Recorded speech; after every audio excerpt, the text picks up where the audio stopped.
There's a stack of different wild habitats here that are perfect for American and Morlet crocodiles. They've made their homes in among the mangroves, in the freshwater wetlands, and ancient man-made canals that lead to ruins of the lost Mayan civilization. There are hundreds of ruins around here, and this one reveres the crocodile. Oh, what a little ripper! Have a go at this. Some talented Mayan has actually put a crocodile on here, you know, like plastered it on. Those triangular diamond shapes there, they're actually the nuchal plates, and then this would be his head. So this would probably be a jaw, an eye. And if you look back, mate, this place is chock-a-block, absolutely chock-a-block, full of Mayan ruins. Mostly, they're hard to see, all crumbled, and the regrowth has just grown straight back out of them. This incredibly constructed system of canals was built 1,000 years before the first Europeans set foot in the Americas. They're great for the crocs to expand their territory and jam-packed full of nesting sites. Oh, what a classic. Have a look at this. Perfect slide, look at that. Belly mark going all the way along here, feet marks clawing her way up to this. She's building a nest.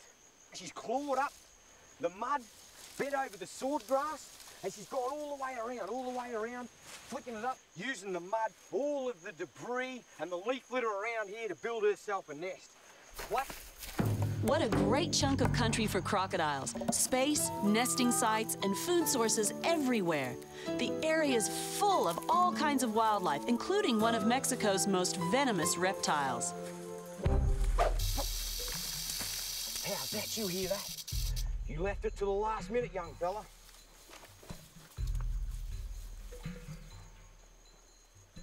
Have a go at this. What a species. This is the neotropical rattlesnake. These are a very toxic rattlesnake, highly toxic, and they've got a big venom yield, right? So they're up there with notorious Mojave rattler. But you know what? There's very rarely any bites, because they're found out here in the scrub. And have a go at this rattle. Look at that. He just did the faintest little when I stood on his rock. And the incredible thing with these is that they were one of the first that have actually been documented. The Spanish and Dutch explorers that got here into Central America, they actually described this snake that had a rattle. And then in the 1600s, then it was all written up in English. Aren't they beautiful? Classic snake, absolutely drop-dead gorgeous. I'm gonna let you go under your rock. You see that S position? He's gonna strike, aren't you? No. No striking at me. You can go back under your rock, buddy. Rattlers can strike from any angle, only to be touched by a professional. But here's what I'm looking for, a Morlet's crocodile. How's this? Got a well-worn path coming straight up here. This will be a female. And her nest site's right back there. This is a female Morlet. Have a look how she's got her head raised right up. She's on me. She's got her ears flared, her eyes wide open, and her nostrils flared. It's nesting season. Oh, there's the male. Rightio, so this is a courting pair. Either I've got good stalking techniques, or these guys are very tired from a heavy night of mating. She's moving away. The Morlet's crocodile can be aggressive. They're in a lot of trouble throughout Mexico, but here is a great conservational stronghold.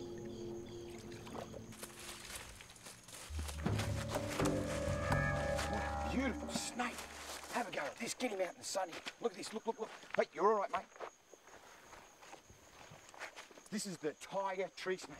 You're out here shedding your skin, aren't you, pretty snake? Look at this. It'll come off in beautiful big slabs.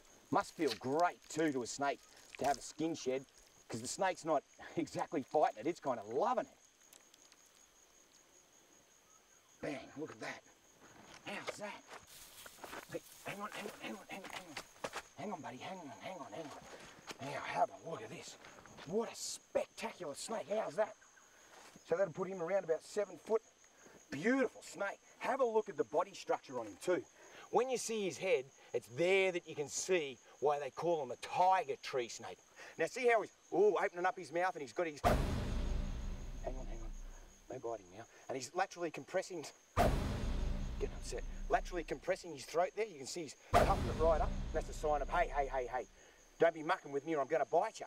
But you know, given that these snakes are really quick moving and are known to bite quite repetitively, I think he's enjoyed the fact that I've helped him take that skin off. Is it good? Is it good? They actually peel, they start the peel at their nose. Whoa, whoa, whoa, whoa. Doesn't like any movement around his head there. Beautiful snake. There you go, bud. What a fabulous location for wildlife. And there's one incredible bonus coming Steve's way. He's been told there's a big manatee hanging around in the waterway, and he just can't pass up the chance to swim with this beautiful underwater mammal. The manatee, or sea cow, is a gentle giant that spends its days grazing on meadows of seagrass. And hasn't he got a feast of food around here? Yeah, this is a manatee. Just zipping around over here. These guys have to surface for air every 4 minutes or so. And he loves swimming along, showing his back, saying, "Look how big I am. Watch out, I'm a manatee." In the wild, there's hardly a predator that can touch him, but that massive muscular back is no defense against his real enemies, humans in boats and barges. Look at that tail, built for endurance rather than speed. The manatee is the slowest of all the marine mammals and the only vegetarian. Boat strikes have decimated their numbers.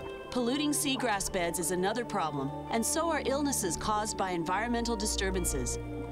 They're now a seriously endangered species. Weather's not looking too good for spotlighting. We want to check the population density, and the weather looks quite threatening. We're bang in the middle of the tropical storm season, and these powerful low-pressure systems turn nasty very quickly. Let's hope that it holds off long enough so we can do some eye shining. What an amazing show of force. I just love a good thunderstorm, and so do the crocodiles. As long as it doesn't rain heavily, we'll be okay. We'll keep moving through the network of canals, checking for crocodile numbers, their densities, and the proportions of different sizes. What an incredible display of power. How's this? It's just starting to bucket down. That's great. And the lightning, how is that for a lightning? Woohoo! It's just going off. Great for the crocodiles, you know. When these big storms start rolling across, the lightning, the thunder, it gets the crocodiles so stimulated they just start mating.